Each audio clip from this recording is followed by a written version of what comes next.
Hello students, welcome to the Agnij online classes. और आज की क्लास में हम आगे बढ़ाएंगे क्लास 12th मैक्रो इकोनॉमिक्स का topic income determination and multiplier. तो स्टूडेंट्स, जैसे कि आप जानते हैं, हम मल्टीप्लायर का टॉपिक कर रहे हैं जिसमें हम 2 वीडियोस ऑलरेडी कर चुके हैं। आज हम करने वाले हैं मल्टीप्लायर एंड एमपीसी के बीच में क्या रिलेशन है। तो स्टूडेंट्स, इन दोनों के बारे में ही आप अब जान चुके हैं, तो आप इसको कनेक्ट कर पाएंगे बहुत आसानी से। मल्टीप्लायर होता है change in income as a result of change in investment. Investment के चेंज करने से जो इनकम पे असर पड़ता है, जो कि कई गुना होता है, तो उसी को मल्टीप्लायर बोलते हैं। और उसके अलावा एमपीसी होता है change in consumption as a result of change in income. जब किसी व्यक्ति की इनकम बढ़ती है या किसी इकोनॉमी की इनकम बढ़ती है, तो अपने कंजम्पशन भी बढ़ाते हैं, तो उसी को एमपीसी बोला जाता है। तो स्टूडेंट्स, हमेशा याद रखिएगा कि किसी व्यक्ति की जब इनकम बढ़ती है, तो वो अपना कंजम्पशन जब बढ़ाते हैं, तो हम ये मान के चलते हैं कि एक व्यक्ति की जो खर्चा है, वो दूसरे व्यक्ति का एक तरह से इनकम होती है वहाँ पे। ठीक है, तो एक पर्सन का खर्चा दूसरे पर्सन की इनकम हो गई है। तो स्टूडेंट्स, इसीलिए बोला जाता है कि पैसा जो है वो इकोनॉमी में ही रहता है और यहाँ पे इनकम जो है वो बढ़ती चली जाती है कई गुना। ठीक है, तो जाहिर सी बात है, अगर आप मल्टीप्लायर की बात करेंगे स्टूडेंट्स, तो एमपीसी से डायरेक्ट कनेक्शन है इसका, क्योंकि जितना ही कोई व्यक्ति खर्च करेगा, उतना ही दूसरा व्यक्ति की इनकम होगी, और वो अगर खर्च करेगा तो तीसरे व्यक्ति की इनकम होगी। तो इस तरीके से आपको स्टूडेंट्स ये समझ के चलना है। तो इन दोनों के बीच में किस तरह का रिलेशन हो गया स्टूडेंट्स? जाहिर सी बात है, डायरेक्ट रिलेशनशिप बोला जाता है इसको। तो डायरेक्ट रिलेशन होता है इनके बीच। तो 1-2 नंबर में आ जाता है कभी कभी स्टूडेंट्स, तो बड़े ध्यान से समझिएगा।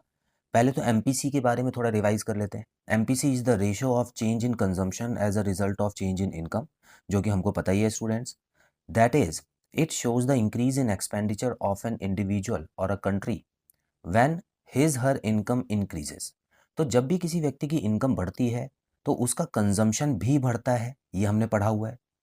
तो कितना बढ़ता है? ठीक है, अब वो व्यक्ति की इनकम मान लेते हैं 100 रुपये से बढ़ी, तो अपना कंजम्पशन उसने अगर 80 रुपीज़ से बढ़ा दिया, तो इसका मतलब उसका एमपीसी जो आ गया स्टूडेंट्स, वो आ गया 0.80। मतलब हर 100 रुपये में से वो 80 रुपये खर्च कर देता है, 20 रुपये बचाता भी है। क्लियर है?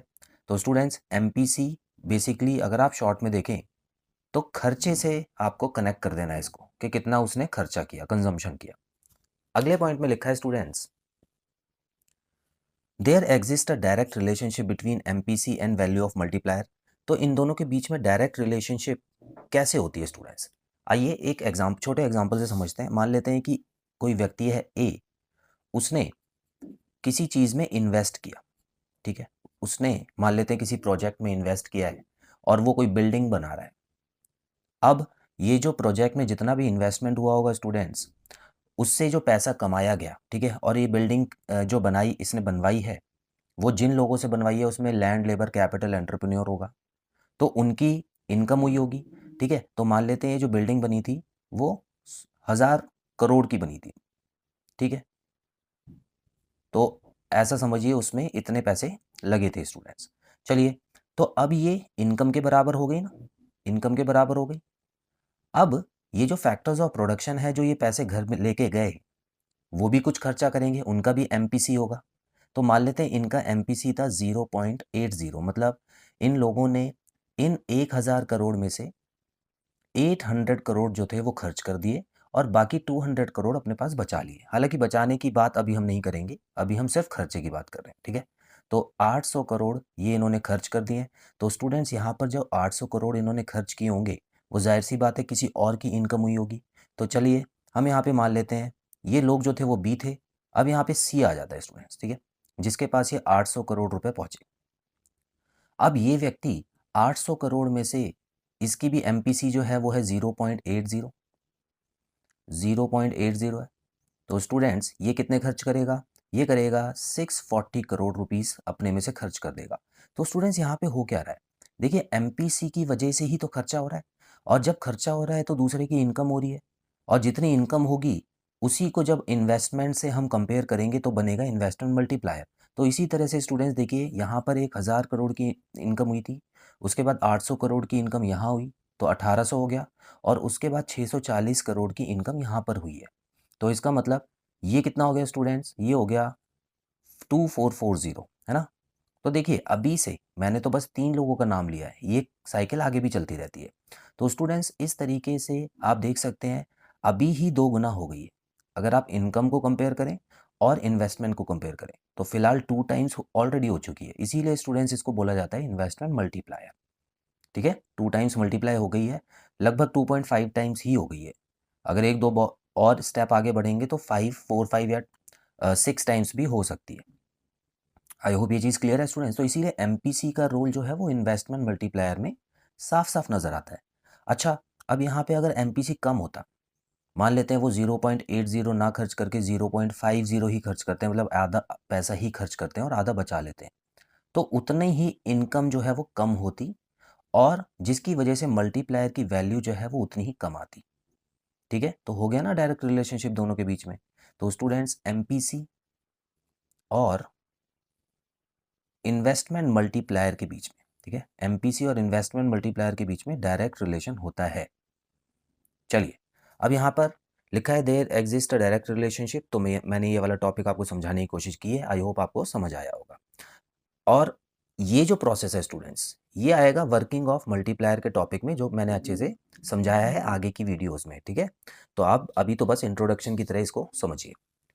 अब स्टूडेंट्स यहाँ पे एक इंपॉर्टेंट पॉइंट लिखा हुआ है जो मैं हमेशा ही बताता रहता हूँ आपको, अब तक तो आपको याद भी हो गया होगा कि अगर आपको मल्टीप्लायर का कॉन्सेप्ट समझना है तो सबसे पहले तो आपको ये पॉइंट पढ़ना है, higher the MPC more will be the value of multiplier and vice versa. तो स्टूडेंट्स जितना एमपीसी ज़्यादा होगा, जितना खर्च ज़्यादा करेगा आदमी, उतना ही नेशनल इनकम में जो इनकम है वो बढ़ेगी। ठीक है, और जितना कम खर्च करोगे उतना ही नेशनल इनकम कम हो जाएगी, तो देश के लिए वो अच्छा नहीं होगा। अब इंपॉर्टेंट पॉइंट पे आते हैं। Multiplier is based on the fact that one persons expenditure is another persons income. तो बता चुका हूँ, आपको अच्छे से पता है कि एक आदमी जब खर्च करेगा तो दूसरे आदमी की इनकम होगी, तो यही जो इनकम्स ऐड हो जाती हैं आगे और एक मल्टीप्लायर का रूप ले लेती हैं। फॉर्मूले की बात कर लेते हैं स्टूडेंट्स। देखिए, इन्वेस्टमेंट मल्टीप्लायर के 3 फॉर्मूले हैं जो कि आपको याद करने हैं। तो सबसे पहले तो यहाँ पर आप देखिए K is equal to 1/1 minus M P C है। अब ये 1 माइनस एम पी सी यहाँ पे क्यों है स्टूडेंट्स? तो आप अगर देखें एम पी एस ही है, 1 माइनस एम पी सी मतलब क्या होता है? एम पी एस होता है। तो जितना एम पी एस कम होगा, ठीक है, जितना डिनोमिनेटर कम होगा, सेविंग कम होगी, उतना ही तो K की वैल्यू ज़्यादा आएगी ना। देखिए किसी फ्रैक्शन की वैल्यू कम ज़्यादा कैसे होती है? अगर आप डिनोमिनेटर को बहुत बड़ा कर दोगे, मतलब सेविंग ज़्यादा कर लोगे, तो मल्टीप्लायर की वैल्यू अपने आप ही कम आएगी, है ना। और अगर किसी डिनोमिनेटर को आप छोटा रखते हो, यहाँ पर डिनोमिनेटर सेविंग्स है, तो मान लेते हैं सेविंग्स को आप कम रखते हो, तो ऐसे में स्टूडेंट्स जो वैल्यू ऑफ मल्टीप्लायर है वो ज़्यादा आएगी। तो आप इस तरीके से भी इन दोनों को याद कर सकते हो। ठीक है, एक और फॉर्मूला है जो कि बड़ा ही सिंपल है, ये फॉर्मूला। ठीक है, तो कभी कभी इस पे भी न्यूमेरिकल्स आ जाते हैं, कभी इस पे भी आ जाते हैं, तो आपको तीनों फॉर्मूले याद कर लेने, इसके अलावा और कोई फॉर्मूला नहीं है स्टूडेंट्स। तो आई होप आपको आज का टॉपिक क्लियर हुआ स्टूडेंट्स। तो जब भी क्वेश्चन आता है मल्टीप्लायर और एमपीसी के बीच में क्या रिलेशन है, तो आप बताएंगे डायरेक्ट रिलेशन है। तो स्टूडेंट्स मिलते हैं अगली क्लास में नए टॉपिक के साथ। Till then bye bye.